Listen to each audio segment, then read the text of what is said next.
So, punta tayo dito sa ating backyard, no? Literal talaga na backyard. So, ito yung mga sira-sira na halos. Hindi ko na inayos kasi 3x3 ko na lang halos at battery cage, no? Hinihintay ko na lang na masira to. Ito yung 6 marker line na F1 galing kay Jason Garces ng Cebu, no? Tapos ito yung Pusom sweater F2 na to, galing kay Nini Abilo. F2. Ito Gilmore, galing binobroadcast ko to, galing kay NR Game Farm.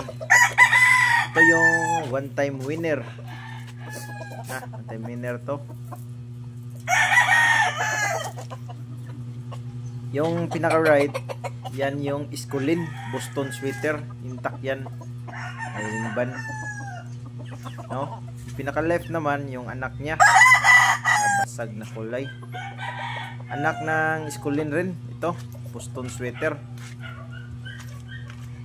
Ito yung anak ng Gilmore Hatch, no? Kinocross ko na yan sa Blueface Street Hatch yan. Yung mga battery cage dito ko nilalagay sa likod, hindi ko nilalagyan ng ng mga manok na pangsab cord, kinacord. Ito, balik tayo dun sa harap. Ito yung backyard ko, no? Ito yung Pusom sweater na kapatid ng yung nasa unahan. Nilagay ko yung 3x3 dito para makakain sila ng damo. Lagay ko dito. Tapos punta tayo dito. Anak ng 2-time winner na Hiniko. Ito. Ito yung Iskulin Boston sweater, 3/4 na sweater at 1/4 na Boston. Ito straight sweater. Ito yung breeding pen ko, yung 2-time winner na Hini at yung 6 marker line na Jason Garces. Ito, pinalimlim ko lang kasi ito 6 marker line at Iskulin, mga intact yung wing ba nila. Ito, naka-intact yung Iskulin, nangingitlog na doon sa lupa. Pinaitlog ko na lang kung saan sila komportable, doon ko na lang ilalagay yung breeding pin ko.